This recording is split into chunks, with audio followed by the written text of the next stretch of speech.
ಓ hallelujah, hallelujah.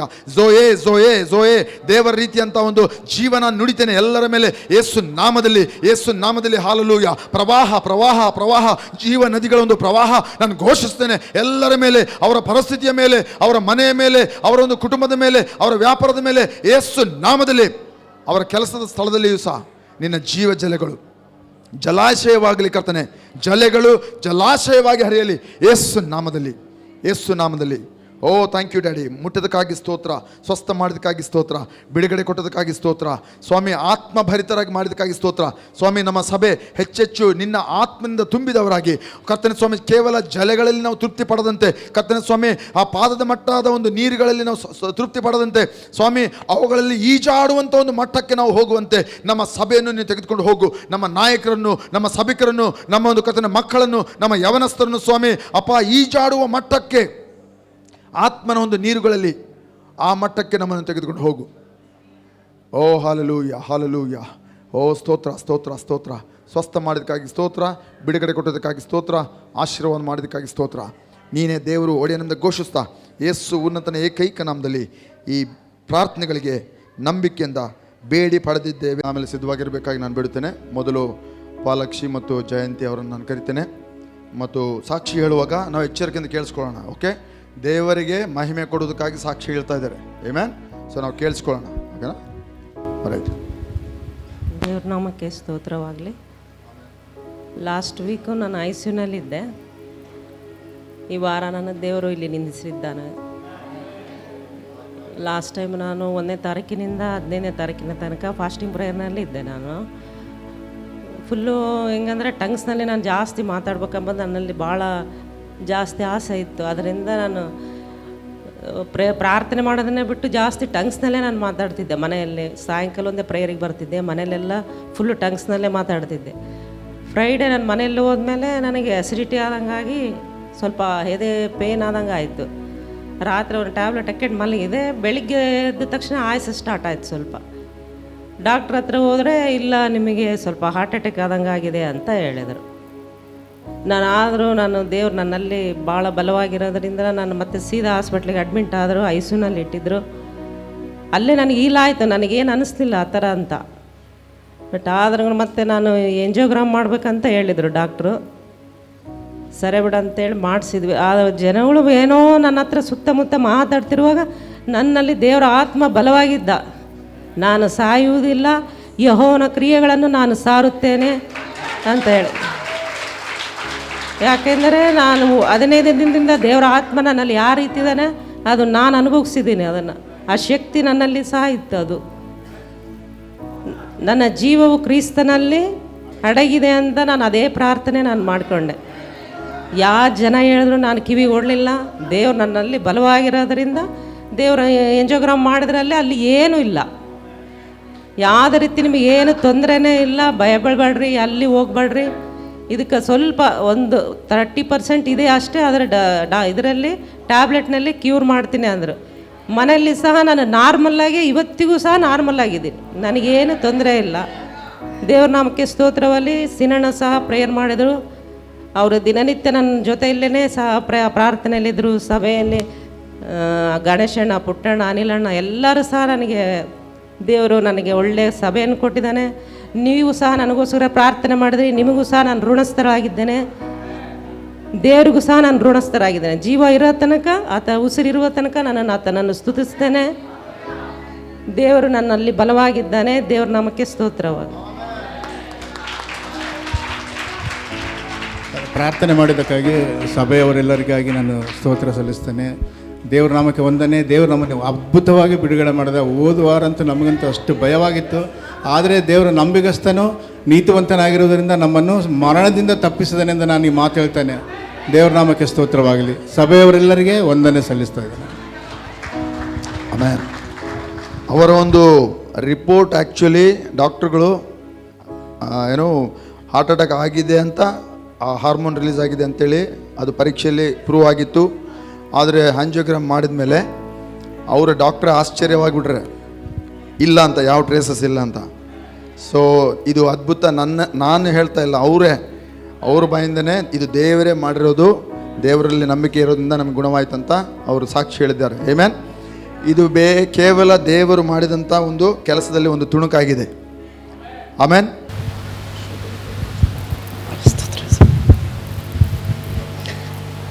Praise lord. ಎಲ್ಲರಿಗೂ ದೇವರ ಪರಿಶುದ್ಧ ನಾಮಕ್ಕೆ ಸ್ತೋತ್ರವಾಗಲಿ.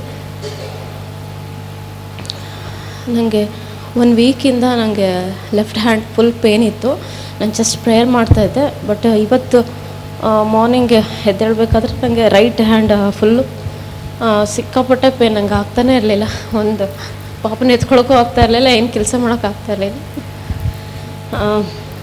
ಮತ್ತು ಇವತ್ತು ಆ್ಯಕ್ಚುಲಿ ನಾನು ಚರ್ಚಿಗೆ ಬರೋಕ್ಕಾಗ್ತಾ ಇರಲಿಲ್ಲ. ಇವತ್ತು ಆ್ಯಕ್ಚುಲಿ ಆಫೀಸ್ ಇದೆ, ಹೋಗ್ಬೇಕು ಇವಾಗ ಸರ್ವಿಸ್ ಮುಗಿಸ್ಕೊಂಡು. ನಾವು ಪ್ರೇಯರ್ ಮಾಡಿದೆ, ದೇವರೇ ಆಫೀಸ್ಗೆ ಹೋಗೋದಿದೆ, ಈ ಕಡೆ ಚರ್ಚು ಅಟೆಂಡ್ ಮಾಡಬೇಕು, ಏನು ಮಾಡಬೇಕು ನಿನ್ನ ಚಿತ್ತ ಇದ್ದರೆ ನನ್ನ ಕರ್ಕೊಂಡು ಹೋಗೋ ಅಂತ. ಸರಿ ಪ್ರೇಯರ್ ಮಾಡ್ಕೊಂಡು ಬಂದೆ. ಈಗ ಜಸ್ಟ್ ಅಣ್ಣ ಪ್ರೇಯರ್ ಮಾಡಬೇಕಾದ್ರೆ ಹೀಲಾಗಲಿ ಅಂತೇಳಿ ಪ್ರೇಯರ್ ಮಾಡಬೇಕಾದ್ರೆ ನನಗೆ ಫುಲ್ ಪೇನ್ ಇತ್ತು. ತಂದೆ ಮಗ ಪರಿಶುದ್ಧ ಆತ್ಮನ ಹೆಸರಲ್ಲಿ ನನಗೆ ಇರೋಂಥ ಎಲ್ಲ ನೋವು ಹೋಗಲಿ ಅಂತೇಳ್ಬಿಟ್ಟು ನಾನು ಸೈತಾನ್ಗೆ ಯಾವುದೇ ಅಧಿಕಾರ ಇಲ್ಲ, ನಾನು ಯೇಸು ಕ್ರಿಸ್ತನಿಗೆ ಸ್ವಂತ ಅಂಥೇಳಿ ನಾನು ಡಿಕ್ಲೇರ್ ಮಾಡ್ಕೊಂಡು ಪ್ರೇಯರ್ ಮಾಡಿಕೊಂಡೆ. ತಕ್ಷಣ ನನಗೆ ಅವ್ನ ಮನೇಲಿ ಎತ್ಕೊಳ್ಳೋಕ್ಕಾಗ್ತಿರಲಿಲ್ಲ. ಈಗ ಎತ್ಕೊಂಡೆ, ಅಲ್ಲಿ ಟೆಸ್ಟ್ ಮಾಡಿದೆ, ಹೀಲಾಗಿ. ಆಮೇಲೆ ಇನ್ನು ಅನೇಕವನ್ನು ನಾವು ಕೇಳಿಸ್ಕೊಳ್ಳಿಕ್ಕಿದ್ದೇವೆ.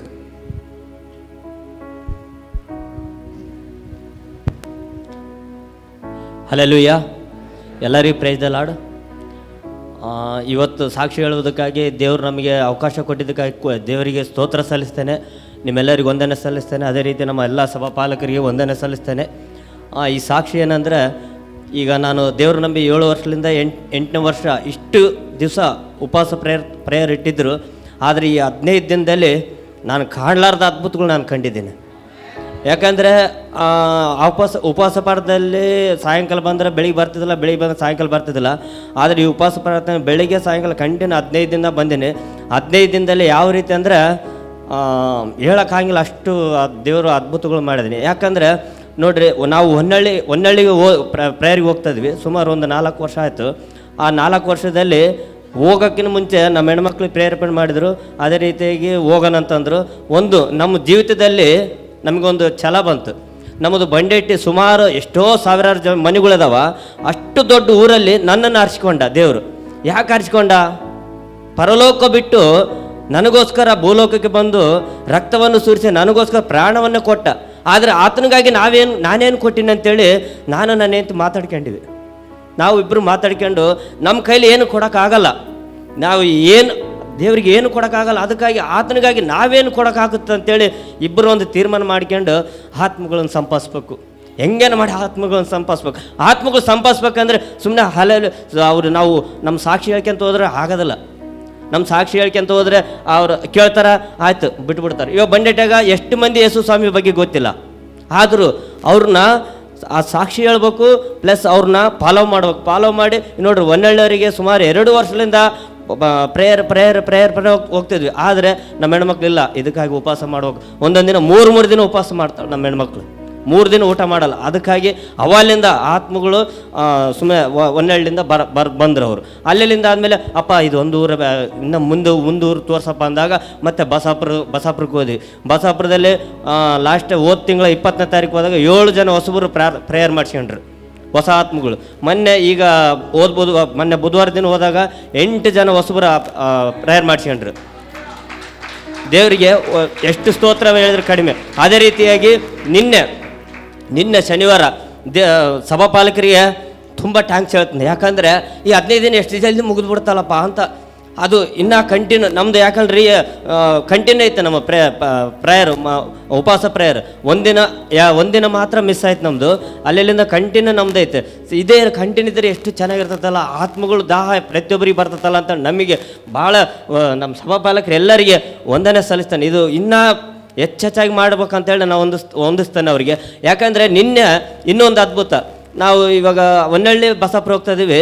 ಮತ್ತು ಇನ್ನು ಏನಪ್ಪ ಇಷ್ಟೇ ಸಾಕೇನಪ್ಪ, ಇನ್ನೂ ಮುಂದೆ ಹೋಗ್ಬೇಕಪ್ಪ ಅಂದರೆ ಎತ್ತಿನ ಬುದ್ಧ ತೋರಿಸಿದೆ ನಮಗೆ ದೇವರು. ಎತ್ತಿನ ಬೂದಲ್ಲಿ ತೋರಿಸಿ, ಯಾರು ಪರಿಚಯ ಇಲ್ಲ ಅಲ್ಲಿ. ಆದರೆ ದೇವರು ನಮಗೆ ಅಲ್ಲಿ ಅದ್ಭುತವಾಗಿ ಆತ್ಮಗಳನ್ನು ಕೊಡ್ತಾನಂತ ನಾವು ನಂಬಿದ್ದೇವೆ. ನಿಮ್ಮೆಲ್ಲ ಪ್ರಾರ್ಥನೆ ಬೇಕಂತೇಳಿ ನೀವು ಕೂಡ ಇದೇ ರೀತಿಯಾಗಿ 15 ದಿನದಲ್ಲಿ ನಮ್ಮ ಸಭೆ ಹಳ್ಳಿಗೆ ನಿಮ್ಮ ಮುಖಾಂತರ ಎದ್ದೇಳ್ತಂತ ದೇವ್ರು ತೋರಿಸ್ಯಾನ, ನಿಮ್ಮ ಮುಖಾಂತರ ಎದ್ದೇಳ್ತಂತ ನಮಗೆ ಪ್ರೇರೇಪಣೆ ಮಾಡ್ಯಾನ.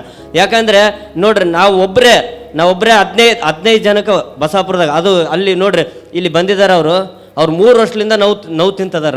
ಅವ್ರಿಗಾಗಿ ಯಾರು ಹೋಗ್ತಾರೆ ಹೇಳ್ರಿ? ಯಾರು ಹೋಗ್ತಾರೆ? ನಾವು ಹೋಗ್ಬೇಕ್ರಿ, ನಾವು ಹೋಗ್ಬೇಕು. ಎಲ್ಲರೂ ಕೈಗೂಡಿಸಿ ಹೋದ್ರೆ ಇಡೀ ಹಳ್ಳಿ ಸುತ್ತಮುತ್ತ ಹಳ್ಳೆಲ್ಲ ನಮ್ಮ ಎಲ್ಸಡೆ ಸಭೆ ಎದ್ದೇಳ್ತತೆ. ಏಸು ನಾಮದಲ್ಲಿ ನಾನು ಪ್ರಾರ್ಥಿಸ್ತೇನೆ. ನಾನು ಹಲ್ಲೆಲೂಯಾ. ತಮ್ಮೆಲ್ಲರಿಗೂ ವಂದನೆಗಳು. ಈ ಸಾಕ್ಷಿ ಹೇಳೋದಕ್ಕೆ ಅವಕಾಶ ಕೊಟ್ಟಿದ್ದಕ್ಕೆ ದೇವರಿಗೆ ಸ್ತೋತ್ರ. ತಮ್ಮೆಲ್ಲರಿಗೂ ವಂದನೆಗಳು ಸಲ್ಲಿಸುತ್ತಾ ಮುಕ್ತಾಯ ಮಾಡಿ. ಆಮೇನ್. ದೇವರ ರಾಜ್ಯ ಎದ್ದೇಳಲಿ, ದೇವರ ರಾಜ್ಯವು ಸ್ಥಾಪಿಸಲ್ಪಡಲಿ. ಆಮೇನ್. ನಮ್ಮ ಬಳ್ಳಾರಿ ಸುತ್ತಲೂ ಅದಾಗಲಿ. ಆ್ಯಕ್ಚುಲಿ ಉಪವಾಸದ ದಿನಗಳಲ್ಲಿ ದೇವರು ಮಾಡಿದಂಥ ಅದ್ಭುತಗಳಲ್ಲಿ ಕೆಲವು ಭಾಳ ಒಂದು ಸಾಕ್ಷಿ ನಾವು ಇದ್ದೇವೆ. ಈ ಅನೇಕ ಸಾಕ್ಷಿ ಇದೆ. ಕೆಲವರು ಆ ಉಪವಾಸಗಳಿಗೆ ಬಂದವ್ರಿಗೆ ನೀವು ಕೇಳ್ಬೋದು, ಅವರು ಇನ್ನೂ ಹೇಳಲಿಕ್ಕಿದ್ದಾರೆ. ಮುಂದಿನ ದಿನಗಳಲ್ಲಿ ಅನೇಕ ಅದ್ಭುತಗಳನ್ನು ಅವರು ಕಂಡಿದ್ದಾರೆ. ಈ 15 ದಿವಸದಲ್ಲಿ ಅದೇ ಅವರು ಸಿಸ್ಟರ್ ಜಯಂತಿ ಹೇಳ್ದಂಗೆ ಪ್ರಾರ್ಥನೆ ಅವ್ರಿಗೆ ಮಾಡೋಕ್ಕಾಗ್ತಿರಲಿಲ್ಲ. ಆದರೆ ಅವ್ರು ಹೇಳಿದ್ದು, ಅವ್ರ ಬಾಯಿಂದ ಹೇಳಿದಂಥ ಸಾಕ್ಷಿ, ನಾನು ಹೆಚ್ಚು ಪ್ರಾರ್ಥನೆ ಮಾಡಲಿಕ್ಕೆ ನಾನು ಕಲ್ತು ಬಿಟ್ಟಿದ್ದೀನಿ ಅಂತ ಅವ್ರು ಹೇಳ್ತಾಯಿದ್ರು. ಆಮೇನ್. ಪ್ರಾರ್ಥನೆ ಮಾಡೋರ ಮೂಲಕವಾಗಿ ದೇವರು ದೊಡ್ಡ ಕಾರ್ಯಗಳನ್ನು ಮಾಡುತ್ತಾನೆ.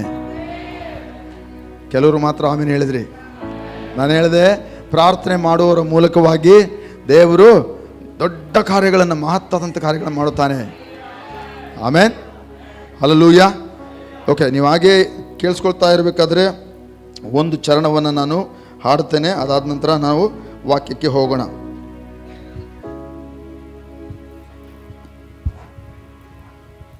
ಓಕೆ.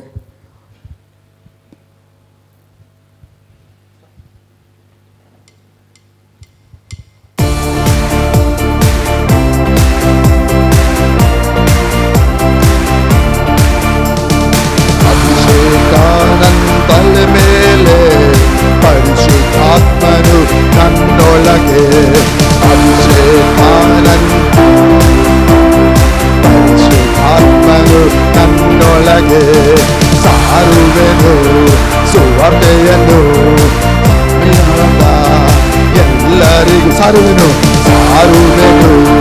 ಸುವಾರ್ತೆಯನ್ನು ದೀನರಾದ ಎಲ್ಲರಿಗೂ. ಅಭಿಷೇಕ ನನ್ನ ಮೇಲೆ, ಪರಿಶುದ್ಧಾತ್ಮನು ನಮ್ಮೊಳಗೆ, ಅಭಿಷೇಕ ನಮ್ಮ ಮೇಲೆ, ಪರಿಶುದ್ಧಾತ್ಮನು ನಮ್ಮೊಳಗೆ, ಅಭಿಷೇಕಾನಂತಲೆ ಮೇಲೆ ಪರಿಶುದ್ಧಾತ್ಮನು ನನ್ನೊಳಗೆ, ಅಭಿಷೇಕಾನಂತಲೆ.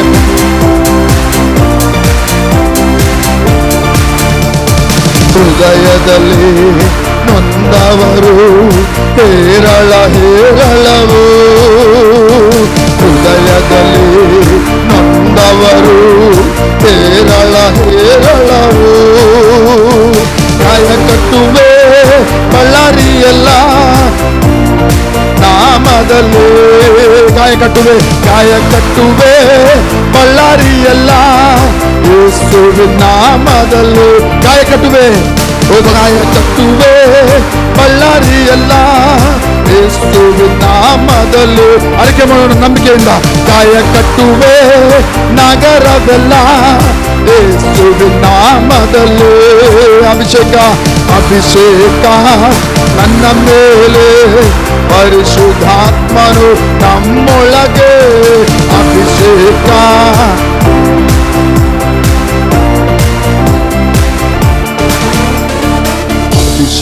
ಅಭಿಷೇಕಾನಂತಲೆ ಮೇಲೆ ಪರಿಶುದ್ಧಾತ್ಮನು ನನ್ನೊಳಗೆ, ಅಭಿಷೇಕ ನನ್ನ ಮೇಲೆ, ಪರಿಶುದ್ಧಾತ್ಮನು ನನ್ನೊಳಗೆ.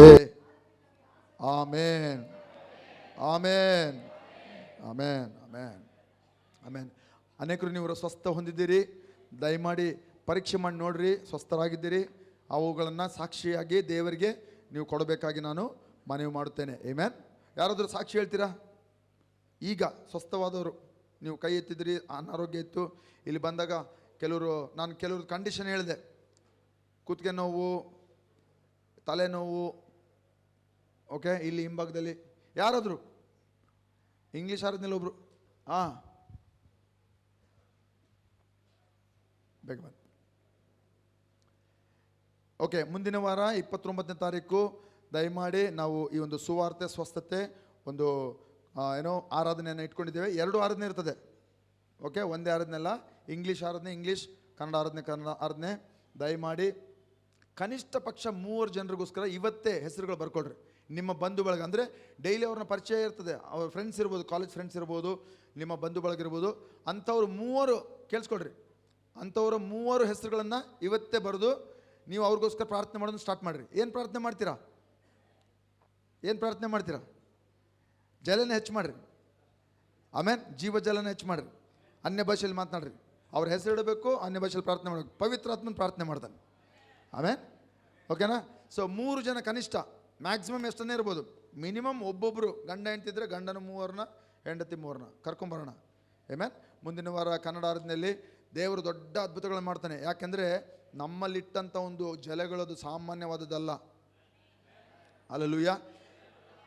ಒಂದು ಜಲೆಯಿಂದನೇ ಅಷ್ಟು ಸಮುದ್ರಕ್ಕೆ ನೀರು ಸಿಹಿ ಆದರೆ ಇಲ್ಲಿ ಇಷ್ಟು ಜನರ ಒಂದು ನೀರುಗಳು ಇನ್ನೆಷ್ಟು ದೊಡ್ಡ ಪ್ರವಾಹ ಆಗಬೇಕು. ಬಳ್ಳಾರಿ ರಕ್ಷಣೆ ಹೊಂದಲೇಬೇಕು, ಮಿಸ್ ಆಗೋಕ್ಕೆ ಚಾನ್ಸೇ ಇಲ್ಲ. ಆಮೇನ್. ಓಕೆ, ಕರ್ಕೊಂಬರ್ತೀರಾ? ಬಾಮ್ಮ. ಯಾ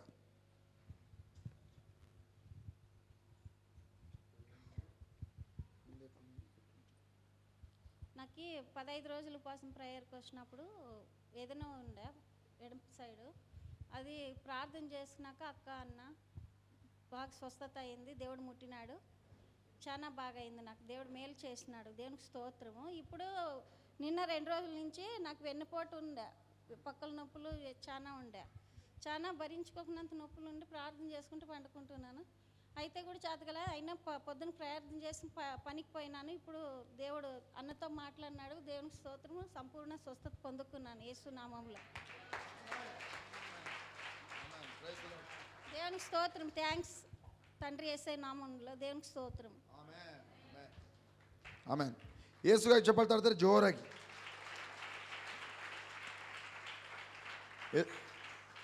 ಇದು ಕೇವಲ ಸಣ್ಣ ತುಣುಕಷ್ಟೇ ದೇವರು ಮಾಡುವಂಥ ಕಾರ್ಯದಲ್ಲಿ, ಒಂದು ಸಣ್ಣ ಚಿಕ್ಕ ಒಂದು ಇದು ಸಾಕ್ಷಿ. ಆದರೆ ದೇವರು ಇನ್ನೂ ಅನೇಕಗಳನ್ನು ಮಾಡುತ್ತಾನೆ. ಆಮೇನ್. ಅಲ್ಲಿ ಸಾಕ್ಷಿ ಬಂದು ನೀವು ಹೇಳಬೇಕು ಆಮೇಲೆ, ಆಯಿತಾ? ಸೊ ವಾರದ ಎಲ್ಲ ಕಾರ್ಯಕ್ರಮಗಳು ಯಥಾ ರೀತಿಯಲ್ಲಿ ಇರ್ತದೆ. ಮಂಗಳವಾರ